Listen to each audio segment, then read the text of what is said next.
मुसलमान गाय नहीं काटते।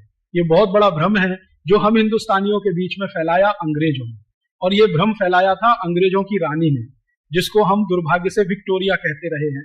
उसने एक चिट्ठी लिखा था 1894 में। अंग्रेजों का एक अधिकारी हिंदुस्तान में था, उसका नाम था लैंसडाउन, गवर्नर था इस देश में। उसको एक चिट्ठी लिखा, विक्टोरिया ने चिट्ठी लिखा कि देखो, हम भारत में जितने कत्ल खाने चलाते हैं उनमें सबसे ज्यादा गाय कटती है। ये भारत के हिंदुओं को पसंद नहीं है, क्योंकि ये उनकी अधिष्ठात्री है, माने हम उसको पूजनीय मानते हैं, मातृ समान मानते हैं। हिंदुओं को पसंद नहीं है, और वास्तव में मुसलमान भी नहीं पसंद करते गाय को मारना और उसको खाना। गाय तो हमारे लिए काटी जाती है, माने अंग्रेजों के लिए काटी जाती है।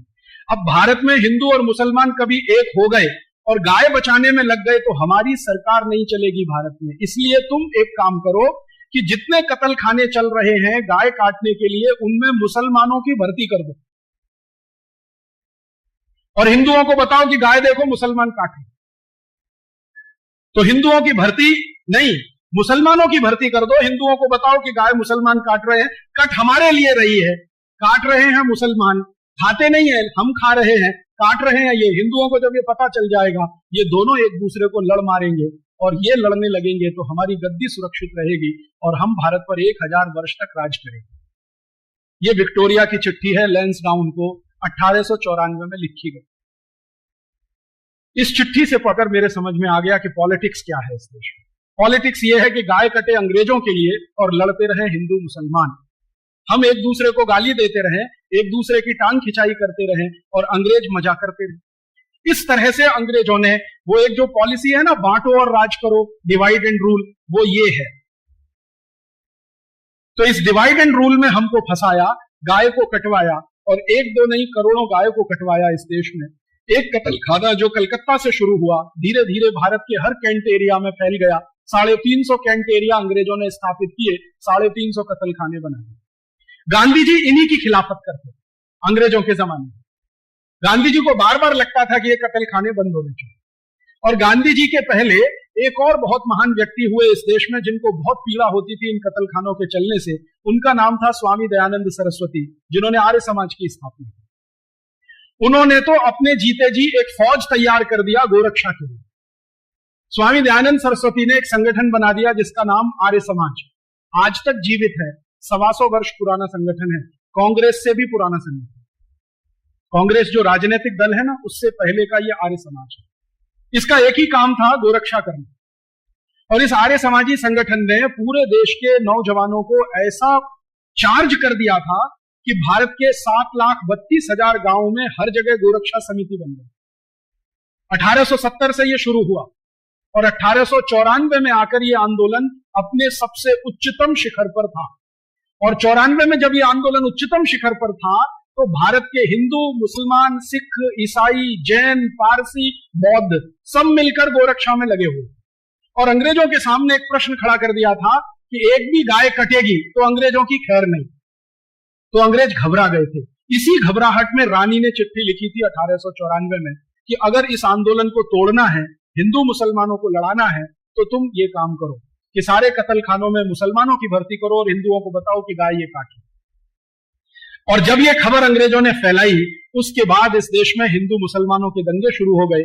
मैं आपको विनम्रता पूर्वक बताना चाहता हूं कि 1894 के पहले इस देश में एक भी हिंदू मुस्लिम दंगा नहीं हुआ। पहला हिंदू मुस्लिम दंगा 1894 दिसंबर में हुआ, रानी की इस चिट्ठी के बाद। और उसके बाद लाइन लग गई दंगों की। फिर क्या हुआ, आजादी का प्रश्न पीछे आ गया, गोरक्षा का प्रश्न पीछे आ गया, हिंदू मुसलमानों का सांप्रदायिकता का प्रश्न सबसे आगे आ गया। और अंग्रेजों ने लगभग 60-70 साल तक इसी आग को जलाकर रखा और इसमें समय समय पर घी डालते रहे। कभी भी ये दोनों एक ना हो जाएं, इसके लिए पूरी ताकत लगाकर अपने एजेंटों को उन्होंने भारत की बहुत सारी संस्थाओं में घुसा के बिठा दिया कि ये समाज एक ना हो जाए। और इस तरह से बदस्तूर गाय कटती रही और हत्या होते होते करोड़ों की संख्या में पहुंच गई।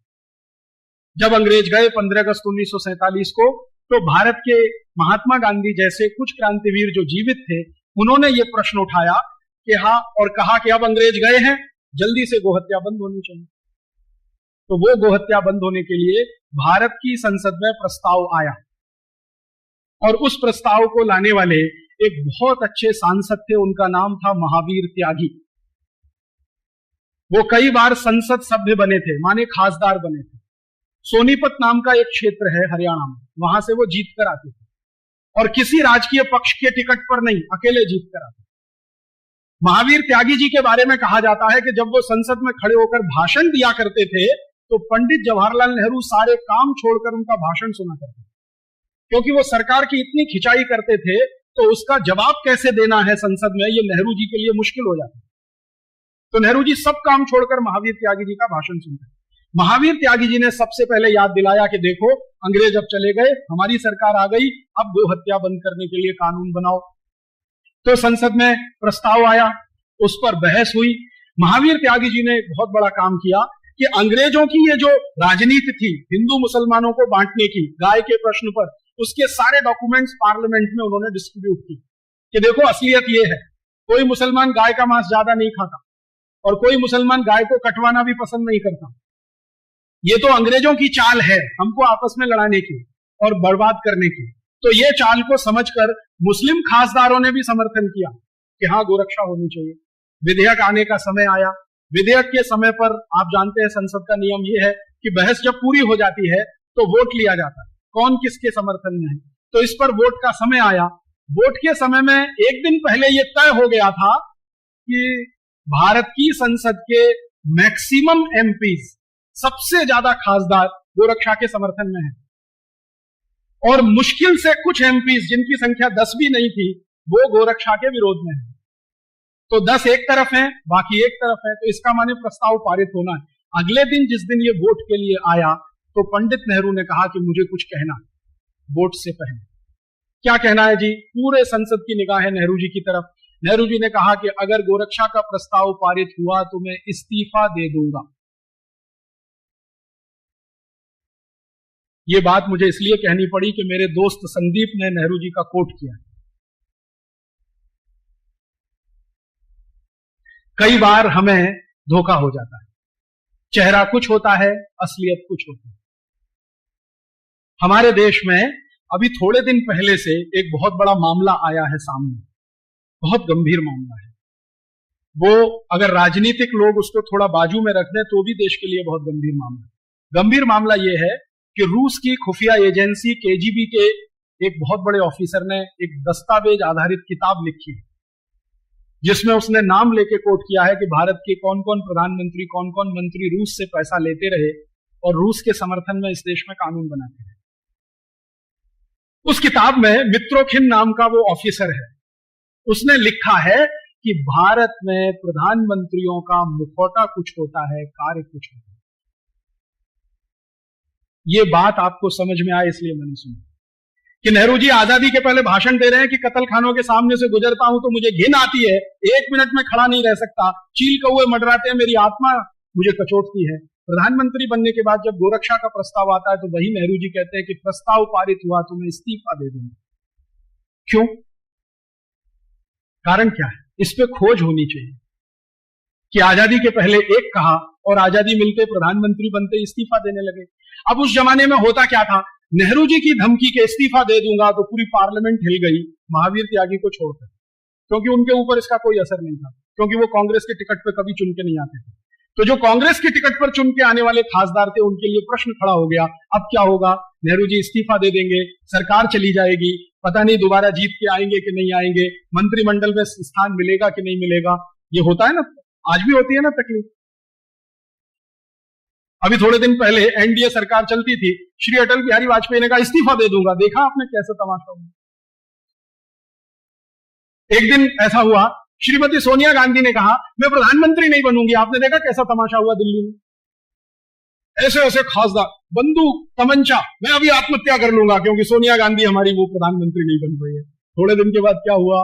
वो वहां चले गए, वो वहां चले गए। किसी ने आत्महत्या किया क्या? सोनिया गांधी प्रधानमंत्री नहीं बनी फिर भी किसी ने आत्महत्या किया क्या? राजनीति में चेहरे कुछ होते हैं, मुखौटे कुछ होते हैं। जितने सारे उदाहरण मैं आपको दे रहा हूं एक ही बात समझाने के लिए, मुखौटे कुछ होते हैं, चेहरे कुछ होते हैं। बिल्कुल जरूरी नहीं है कि कोई बात जो कह दी है उन्होंने पब्लिकली उस पर वो टिकेंगे। क्योंकि हिंदुस्तान की राजनीति का यही सबसे बड़ा दुर्गुण है। एक दिन बोलना, अरे मुझे तो गलत कोट किया है अखबार वालों ने, अखबार वाले सुना देंगे देखो तुमने बोला है, हाँ बोला है तो तुमने गलत अर्थ निकाल लिया इसका। अब कितने अर्थ होते हैं किसी शब्द के, ये पॉलिटिशियन से आप पूछो। ये जो बीमारी है ना भारत में, नेहरू जी के समय से है, आज की नहीं है। मैं आपको ये समझाना चाहता हूं। और चूंकि ये बीमारी उस जमाने से है, इसलिए गोरक्षा का कानून आज तक बना नहीं इस देश में। जब जब संसद में कोशिश हुई, कुछ ना कुछ अड़ंगा इसी तरह का। एक और उदाहरण देता हूं। 1966 में, आप में से कुछ लोग होंगे, मैं तो तब पैदा भी नहीं हुआ था जिस समय की यह घटना, भारत के लाखों संतों ने एक बहुत बड़ा जुलूस निकाला दिल्ली में। गाय रक्षा होनी चाहिए, कानून बनना चाहिए। गांधी जी तो तब थे नहीं, विनोबा जी थे गांधी जी के शिष्य। उनका आशीर्वाद लेके बहुत बड़े बड़े साधु संत इकट्ठे हुए। स्वामी करपात्री जी महाराज, जो शंकराचार्य के स्थिति वाले संत हैं, वो उन्होंने लीडरशिप किया, वो रक्षा होनी ही चाहिए। लाखों साधु संत इकट्ठे हुए और उन्होंने कहा कि हम संसद को घेर लेंगे अगर सरकार गोरक्षा का कानून पारित नहीं करती। सौभाग्य या दुर्भाग्य जो भी कहिए, स्वामी करपात्री जी महाराज के थोड़े दिन पहले के आशीर्वाद से श्रीमती इंदिरा गांधी प्रधानमंत्री बन गई थी। तो स्वामी करपात्री जी को लगता था कि इसको तो आशीर्वाद मैंने दिया है, अब ये कैसे मना करेगी मेरे काम को। स्वामी जी को मालूम नहीं था, चेहरे कुछ होते हैं, मुखौटे कुछ होते हैं। अच्छा, विनोबा जी ने भी आशीर्वाद दिया था, आपको मालूम है, श्रीमती इंदिरा गांधी को। इंदिरा गांधी जब प्रधानमंत्री बनी थी तो उनकी पॉलिटिकल पोजीशन बहुत कमजोर थी। उनके सामने जो टक्कर में थे ना, वो बहुत पावरफुल लीडर थे, निजलिंगप्पा, बहुत पावरफुल आदमी। पूरा दक्षिण भारत उनके समर्थन में खड़ा था और तय था कि ये प्राइम मिनिस्टर बनेंगे। निजलिंगप्पा को अड़ंगी लगाकर श्रीमती गांधी प्रधानमंत्री बनी थी। तो बहुत सारे संतों से आशीर्वाद लिया था, तो करपात्री जी ने भी दे दिया, विनोबा जी ने भी दे दिया, और प्रधानमंत्री बनते ही याद दिलाया विनोबा जी ने, वो काम करो ना मेरा, वो हत्या बंद करने के लिए कानून लाओ। तो कहा बाबा अभी थोड़े दिन संभालने तो दो। तो बाबा ने कहा कितना दिन लगेगा संभालने में। तो दिन बीतते गए और करपात्री जी महाराज का धैर्य चुक गया, तो उन्होंने एक बहुत बड़ा जुलूस निकाल दिया, सरकार को घेरना है, संसद को कॉर्डन कर देना है, कोई अंदर जाएगा नहीं, कोई बाहर आएगा नहीं जब तक गोहत्या बंद नहीं होती। आप जानते हैं क्या हुआ? जिन करपात्री जी महाराज के आशीर्वाद से श्रीमती गांधी प्रधानमंत्री बनी थी, उन्हीं के ऊपर श्रीमती गांधी ने गोली चलवाई, और एक नहीं सैकड़ों साधु उसमें मर गए। लेकिन गो हत्या नहीं रुकी, वो वैसे ही चली। उसके बाद स्वामी करपात्री जी ने, उनके शिष्य बताते हैं, मैंने कभी उनसे सीधे बात नहीं की, स्वामी करपात्री जी ने श्राप दे दिया, और वो ये कहते हैं कि उसी श्राप का दुष्परिणाम है कि जिस तरह से श्रीमती गांधी ने गोलियां चलवाकर मरवाया था गोरक्षा भक्तों को, उसी तरह से श्रीमती गांधी मारी गई। और ये अजीब संयोग है, मैंने इस पे थोड़ा काम किया तो मुझे पता चला, श्रीमती गांधी ने जिस दिन ये गोली चलवाई थी उस दिन गोपा अष्टमी थी। भारत में गाय के पूजन का सबसे महत्वपूर्ण दिन है गोपा अष्टमी, दीपावली के कुछ दिन बाद आता है, और श्रीमती गांधी को जिस दिन गोली मारी गई वो दिन भी गोपा अष्टमी थी। ये सब हुआ लेकिन गो हत्या नहीं रुकी। विनोबा भावे जिन्होंने आशीर्वाद दिया था श्रीमती गांधी को, वो जीवन के अंतिम दिनों में डिप्रेशन में चले गए, इतने डिप्रेशन में चले गए कि उन्होंने आत्महत्या कर ली, खाना पीना छोड़ दिया, जैन संतों की भाषा में कहूं तो संथारा ले लिया, और कॉन्स्टिट्यूशन की भाषा में कहूं तो आत्महत्या कर ली। इतने डिप्रेशन में गए विनोबा जी। और विनोबा जी बार बार एक प्रश्न पूछते थे कि मैं कोई बहुत बड़ी मांग नहीं कर रहा हूं, एक छोटी सी मांग है कि गाय का कत्ल बंद करा दो, कोई बहुत बड़ी मांग नहीं है, संसद के सब सदस्य मानते हैं, मेजोरिटी संसद इसके साथ में है। और उन्होंने कहा कि गाय का कत्ल बंद हो जाए तो ये देवनार कत्ल खाना बंद हो जाए जो मुंबई में चलता है, जिसमें 26,000 जानवर आज रोज कट रहे हैं, उस समय 11,000 कटते थे। छोटा सा प्रश्न था, नहीं हुआ और वो वहीं छूट गया।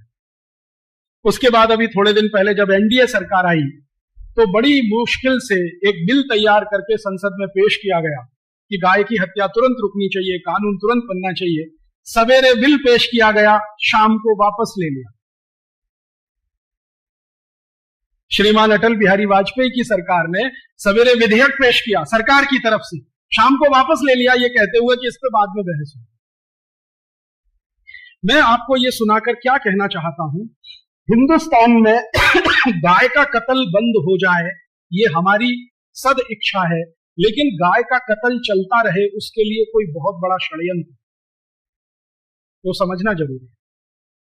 हमारी तो सद इच्छा है कि गाय का कत्ल नहीं होना चाहिए, लेकिन कोई बहुत बड़ा षड्यंत्र है इस देश में जो गाय के कत्ल को लगातार चालू रखना चाहता है। जब भी संसद में इस तरह की बहस होती है, कुछ ना कुछ इस तरह के सवाल खड़े हो जाते हैं। एक दिन तो मैं खुद संसद की दर्शक दीर्घा में था, उस दिन बहस हो रही थी इसी गोरक्षा के प्रश्न पर। मैं गया था कि आज देखें सांसद कौन किस समर्थन में है, कौन किस पक्ष में। सारे सांसद एक बाजू में स्वर से बोल रहे हैं कि गोरक्षा होनी चाहिए। मुस्लिम सांसद जीएम बनात वाला ने कहा कि अगर बिल पास होता है तो पहला वोट मेरा, गोरक्षा के समर्थन में। उनके साथ दूसरे मुस्लिम सांसद खड़े हो गए, हमारी आपत्ति नहीं है, आप कानून बनाइए। अभी एक महिला खड़ी हो गई, उसका नाम है सुश्री ममता बनर्जी। उसने कहा गाय का मांस खाना मेरा मौलिक अधिकार है, उसका क्या होगा। गाय का मांस खाना मेरा मौलिक अधिकार है, उसका क्या होगा। और ममता बनर्जी ने सुप्रीम कोर्ट के एक डिसीजन को कोट करके बोलना शुरू किया कि कोई कसाई गाय का कत्ल करता है ये उसका मौलिक अधिकार है, उसका क्या होगा। ये सुप्रीम कोर्ट का जजमेंट। तो मामला कहां बिल्कुल होते होते फिर फिसल गया। इसी तरह से एक बार और हुआ, हमारी संसद में सब तय हो गया कि गोरक्षा का बिल पास ही हो जाना चाहिए, सब हो जाना चाहिए। एक महामहिम भारत देश में राष्ट्रपति पद का चुनाव लड़े हुए एक व्यक्ति जीजी स्वेल खड़े हो गए कि मैं गाय का मांस खाता हूं, मेरा क्या होगा। तो मैंने उनको एक खत लिखा था जिसका जवाब उन्होंने नहीं दिया। मैंने कहा आप गाय का मांस खाते रहिए अपने घर में काट के, ये कत्ल खाने तो बंद होने दीजिए। आपको गाय का मांस खाना है, आप अपने घर में कत्ल करिए, काटिए उसे, खाइए। आप में हिम्मत है तो अपने घर में गाय को काटिए, खाइए। आपकी बीवी बच्चे भी आपको देखें उसको काटते हुए खाते हुए, पड़ोसी भी देखें आपको खाते हुए काटते हुए, और अगली बार आप राष्ट्रपति पद का चुनाव लड़े तो सबको पता तो चले कि ऐसा व्यक्ति इस देश में राष्ट्रपति बनना चाहता है। जवाब नहीं दिया उसने, क्योंकि इस तर्क में क्या बुराई है। आपको गाय का मांस खाना है, ठीक है, खाइए ना, घर में काटिए, खाइए। ये कत्ल खाने क्यों चाहिए आपको। ये तो आपके मांस की सप्लाई नहीं करते, ये तो एक्सपोर्ट करते हैं सबका सब। आप खाना है तो घर में काट के खाइए। उसके बाद बंद हो जाती है सारी बहस। पिछले आजादी के 58-59 सालों में संसद में 4 बार गंभीरता से गोरक्षा पर बहस हुई है। प्रस्ताव पारित होने तक आया है, वोट करने तक नौबत आई है, लेकिन किसी न किसी कारण से वो अटकता गया है। कभी पंडित नेहरू के इस्तीफा देने की धमकी के कारण, कभी हमारे देश में सुश्री ममता बनर्जी जैसे खासदारों के ये कहने के कारण कि मैं गाय का मांस खाती हूं, मेरे मौलिक अधिकार का क्या होगा, कभी जीजी स्वेल के कारण, और कभी सवेरे विधेयक पेश किया और शाम को बहस करेंगे दोबारा, ये श्री अटल बिहारी वाजपेयी के बयान की कारण हर बार ये हुआ है। मैंने इसको समझने की कोशिश की है कि आखिर गाय की रक्षा में ऐसा कौन सा प्रश्न है, या जानवरों की रक्षा में ऐसा कौन सा प्रश्न है जो भारत की संसद इसको होने नहीं देना चाहती, या भारत की संसद में ऐसे कुछ लोग हैं, मित्रों के शब्दों में अगर कहें, जिनके चेहरे कुछ हैं मुखौटे कुछ हैं। तो हम ढूंढना शुरू करें हमारे नजदीक में ऐसे कितने पॉलिटिशियंस हैं, खासदार हैं, आमदार हैं, जिनके चेहरे कुछ हैं मुखौटे कुछ हैं। ढूंढे हम, कम से कम अपने बीच में खोजना तो शुरू करें, ताकि ये गंभीर प्रश्न आज नहीं तो कल हल हो सके। क्योंकि हल तो करना ही पड़ेगा इस प्रश्न को, आज नहीं तो कल, कल नहीं तो परसों, परसों नहीं तो नरसों। इस प्रश्न को बहुत दिनों तक टाल के नहीं रखा जा सकता। इसको ऐसे ही हल करना पड़ेगा जैसे कभी हमने कई गंभीर प्रश्न हल किए हैं। भारत पाकिस्तान के बंटवारे का प्रश्न था, बार बार टाल नहीं सकते थे तो हल किया, थोड़ा दर्द हुआ लेकिन हल हुआ। एक लाइन खींची गई कि वो पाकिस्तान है, ये भारत है। चीन के साथ हमारा गंभीर प्रश्न हुआ सीमा विवाद पर, बहुत दिनों तक टाल नहीं सकते थे तो हमने फैसला किया। ये भी प्रश्न बहुत गंभीर है, क्योंकि भारत के करोड़ों लोगों की मान्यताओं से, आस्थाओं से जुड़ा हुआ है, और हमारे संपूर्ण भारत के जीवन से जुड़ा हुआ है। हम भारतवासी गांधी जी के शब्दों में अगर कहें कि हम सनातनी हिंदू हैं, गांधी जी जब ये ताल ठोक के कहते हैं कि मैं तो सनातनी हिंदू हूं, क्यों हूं? क्योंकि मैं पूर्व जन्म में मानता हूं। जरा इसको खोले, इसमें है क्या? दुनिया में भारतीयता को छोड़कर ऐसी कोई दूसरी सभ्यता नहीं है जो पुनर्जन्म में मानती है। अभी आज की दुनिया में 4 बड़ी सभ्यताएं तो मौजूद हैं कम से कम, और इतिहास में बहुत सारी सभ्यताएं आकर चली गई हैं। फिलहाल में 4 मौजूद हैं। एक है इस्लामिक सभ्यता, एक है ईसाईयत वाली सभ्यता, एक है जुडाइज्म वाली सभ्यता, यहूदीइज्म वाली, और एक है हमारी भारतीय सभ्यता। 4 तो पक्की है ही। फिर भारतीयता में बहुत सारी उप सभ्यताएं हैं, एक जैनिज्म है, एक बुद्धिज्म है, और बहुत सारे हैं। ऐसे ही ईसाईयत में बहुत सारी उप सभ्यताएं हैं, ऐसे ही इस्लाम में बहुत सारी उप सभ्यताएं हैं, ऐसे ही जुडाइज्म में है। भारत की सभ्यता को छोड़कर इस्लाम, ईसाईयत और यहूदी तीनों सभ्यताओं में पुनर्जन्म नहीं माना जाता। वो मानते हैं कि जन्म एक बार होता है, बार बार नहीं होता। इसलिए उस सभ्यता में जो भी कुछ करना है वो एक ही जन्म में करना है, क्योंकि आपको दोबारा जन्म नहीं मिलेगा। मेरे बहुत सारे मित्र हैं, दोस्त हैं, अमेरिका में रहते हैं, यूरोप में रहते हैं, पहले मेरे साथ पढ़ाई करते थे लेकिन भाग के चले गए अमेरिका, यूरोप, और वो कई बार मुझे कुतर्क करते रहते हैं। वो कहते हैं यार देखो हमारा अमेरिका तो बहुत अच्छा है। अब वो हमारा अमेरिका बोलते हैं। हाँ, लॉयल्टी इतनी चेंज हो गई है कि हमारा अमेरिका बहुत अच्छा है। जन्म भारत में लिया, हवा यहाँ की खाई, पानी यहाँ का पिया, मिट्टी में यहाँ खेले, भोजन यहाँ का किया, यहाँ के लोगों के खून पसीने की कमाई के टैक्स के पैसे पर इंजीनियरिंग किया, भाग गए अमेरिका। काम वहां कर रहे हैं, भारत को कुछ नहीं दे रहे। कभी कभी एहसान करते हैं, यहाँ आ जाते हैं तो गालियां देके चले जाते हैं। भारत में बहुत गंदगी है, सड़क पे कुत्ते घूमते रहते हैं, गाय घूमती रहती है, भैंस घूमती रहती है, और घर में छिपकली आ जाती है, मच्छर आ जाते हैं। ये कोई देश है रहने लायक? चलो हमारा अमेरिका बहुत अच्छा है। हाँ, और उनके माता पिता बेचारे पूरे साल इंतजार करते हमारा बेटा आएगा आएगा, बेटा वहां से हाय हेलो कर देते हैं बस। और माता जी मरने को तैयार है, फिर भी कहता है क्या करूं, प्लेन की टिकट नहीं मिल रही है, अभी अंतिम संस्कार कर देना किसी भी तरह। तो वहां प्लेन की टिकट माता जी से बड़ी हो जाती है। तो ऐसे कुछ लोग जो भारत में पैदा हुए अमेरिका चले गए, वो कभी कभी मुझे कुतर्क करते हैं, इस प्रश्न पे भी कुतर्क करते हैं।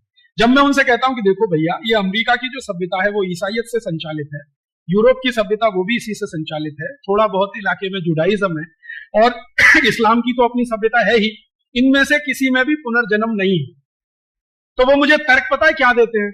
वो कहते हैं देखो अमेरिका में हर चीज फास्ट हो जाती है, तुम्हारे देश में कोई भी चीज नहीं होती, 10 साल में नहीं होती, 15 साल में नहीं होती। हमारे अमेरिका में तो एक फोन पे सब होता है, और हमारे यहाँ हर चीज फास्ट है। गाड़ी चलती है तो 240 किलोमीटर प्रति घंटे की रफ्तार से, तुम्हारे यहाँ कल्पना होती है क्या? तो वो कहता जीवन बहुत अच्छा है, तेज है, वगैरह वगैरह।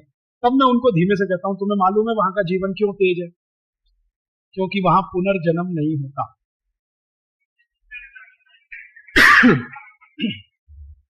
आप इसको गंभीरता से सोचिए, जिस जीवन में पुनर्जन्म नहीं है वहां क्या होगा? जो करना है इसी जन्म में करना है तो जल्दी जल्दी करनी पड़ेगी कि नहीं? दूसरा जन्म तो है नहीं, तो जो करेंगे जल्दी करेंगे। तो जल्दी करने के लिए जो टेक्नोलॉजी बनेगी उसी में वो रहेंगे। देखिए, टेक्नोलॉजी जो बनती है किसी भी देश में वो मान्यता के हिसाब से बनती है। एक पहिया है, मान लीजिए, मूल तो वो है, बाकी उस पहिए को आप हवाई जहाज में लगा लीजिए, चाहे मोटर कार में लगा लीजिए, चाहे स्कूटर में लगा लीजिए, या बैलगाड़ी में लगा लीजिए, है तो पहिया। अब वहां क्या है? जीवन एक ही बार है, बार बार मिलता नहीं है। जो करना है एक ही बार में करना है। मेरा एक बहुत अच्छा दोस्त है, जर्मन है, वो थोड़े दिन पहले आया था भारत।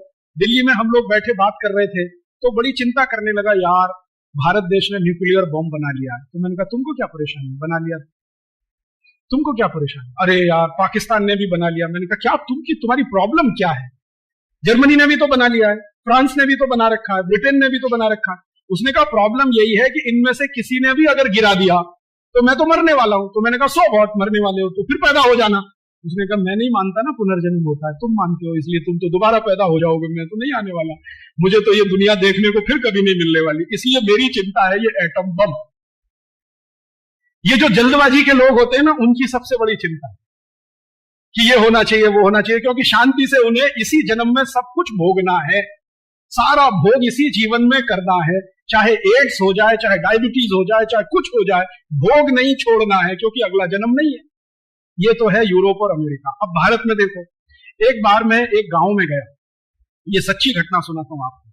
बस्तर नाम का एक जिला है छत्तीसगढ़ में, वहां मैं एक गांव में गया तो वहां के सरपंच को मैंने कहा कि मेरा नाम राजीव दीक्षित है, मैं आपके गांव के किसानों से बात करना चाहता हूँ। कहने लगे क्या बात करना चाहते हैं? मैंने कहा भारत देश में बहुत सारी तकलीफें हैं, इन विषयों पे बात करना चाहते हैं। तो उनका उससे क्या होगा?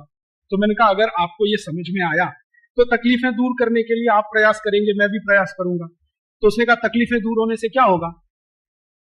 तो मैंने कहा आपको थोड़ा सुख मिलेगा, शांति मिलेगी। तो उसने कहा वो तो अभी भी है मेरे पास, सुख और शांति दोनों। आप क्यों परेशान हैं?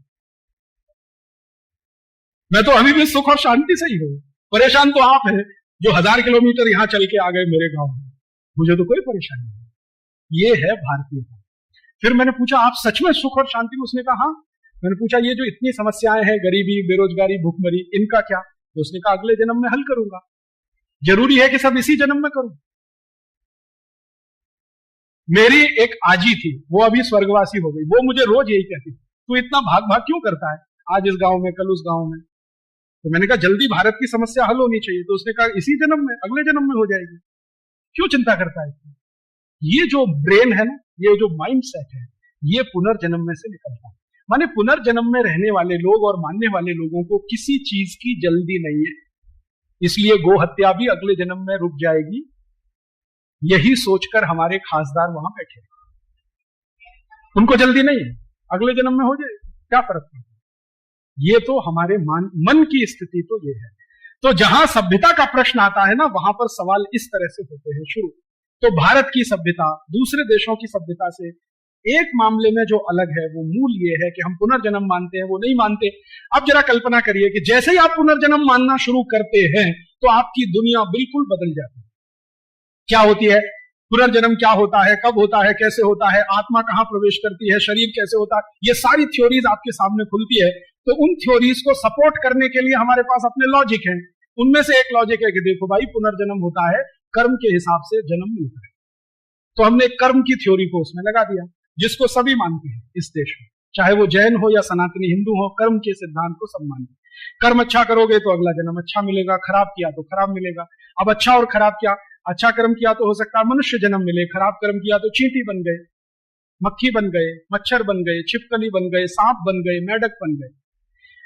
अब ये तो थ्योरी है कि हम छिपकली हो सकते हैं, चींटी हो सकते हैं, सांप हो सकते हैं, मेढक हो सकते हैं, मक्खी हो सकते हैं, मच्छर कुछ भी हो सकते हैं। 84 लाख किस्म के जीव जंतु हैं, उनमें से कोई भी जन्म हमें मिल सकता है अगर कर्म अच्छे नहीं किए तो। अब इसके आगे हम गए, हमने क्या किया कि भले हम अगले जन्म में कुछ भी बने, इस जन्म में हम मनुष्य हैं, लेकिन अगले जन्म में अगर हम कुछ और बन गए और हमने इस मनुष्य जन्म में रहते हुए कुछ ऐसे जीव जंतुओं को मार डाला, क्या पता हम भी अगले जन्म में वही बन गए और हमको किसी ने मार डाला, फिर कोई और बन गया तो उसने किसी को मार डाला, तो ये मारामारी कब तक चलेगी? इसलिए अहिंसा का दर्शन हमने ले लिया, कोई किसी को ना मारे। अब कोई किसी को ना मारे, ये अहिंसा का दर्शन निकला है पुनर्जन्म की फिलॉसफी में से। फिर इसमें हमारे देश में बड़े ज्ञानी लोग आ गए, जैसे एक बहुत बड़े महान तपस्वी ज्ञानी आ गए जिनका नाम था महावीर स्वामी, तीर्थंकर हो गए। उन्होंने हमको ये ज्ञान दे दिया, उनको ज्ञान तो अद्भुत हो गया, केवल ज्ञान जिसकी कल्पना है। उनका केवल ज्ञान ये है कि ये जो 84 लाख किस्म के जीव जंतु है, किसकी क्या भूमिका है, ये उनको मालूम है। और 14 वर्ष की उनकी जो तपस्या है वो इसी बात के लिए है कि ये सृष्टि है, प्रकृति है, इसमें कोई जीव है वो कहां क्या कर रहा है, दूसरा है उसको सपोर्ट कर रहा है, तीसरा है उसका कॉम्प्लीमेंट्री है, तो ये सब क्या व्यवस्था है, ये उनको ज्ञान हुआ, तो वो केवल ज्ञान है। तो वो बोलकर चले गए कि देखो भाई, ये जीव प्रकृति बहुत व्यवस्थित तरीके से चल रही है, इसको डिस्टर्ब मत करना, क्योंकि इनके जिंदा रहने से तुम जिंदा हो। तो उन्होंने कहा छोटे भी जीव को हानि नहीं पहुंचेगी, चाहे वो देखा हुआ है या नहीं देखा हुआ। कई जीव ऐसे होते हैं ना जो आंख से दिखते हैं, कई नहीं दिखते हैं, तो जो नहीं दिखते हैं उनको भी हानि नहीं पहुंचनी चाहिए, जो दिख रहे हैं उनको तो पहुंचना ही नहीं चाहिए।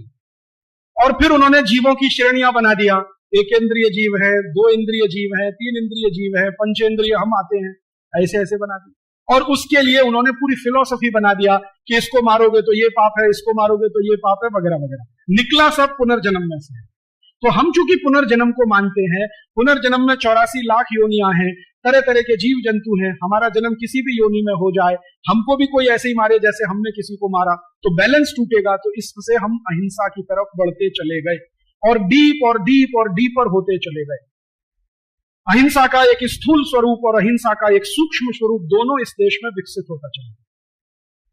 इसलिए हमारे दिल में बहुत ज्यादा चोट लगती है जब गाय हत्या की बात होती है, पशु हत्या की बात होती है, जीव हत्या की बात होती है। हम विचलित हो जाते हैं क्योंकि हजारों साल की मान्यता से हमने ये ग्रहण किया है। हमारा विचलन इसके लिए होता है। और इसी दुनिया में कुछ ऐसे भी लोग रहते हैं जो मार के खा जाते हैं, उनको कोई विचलन नहीं है क्योंकि उनके यहां पुनर्जन्म नहीं होता है। और पुनर्जन्म नहीं होता है तो जीव हत्या करना कोई पाप नहीं है। फिर उनको यह समझा दिया गया है कि आप जब पुनर्जन्म मानते नहीं है तो पूरी प्रकृति में जो भी कुछ है वो इसी जन्म के लिए है, तो खाओ मौज करो, भोग करो, खाओ पियो मौज करो। वो फिलॉसफी आई। तो खाओ पियो मौज करने में अगर प्रकृति का नाश होता है तो कर लो, बाद में बैलेंस कर लेंगे उसको, पहले नाश कर लो। तो उन्होंने जितनी भी टेक्नोलॉजी बनाई और जो भी साइंस विकसित किया वो सब प्रकृति के नाश पर आधारित।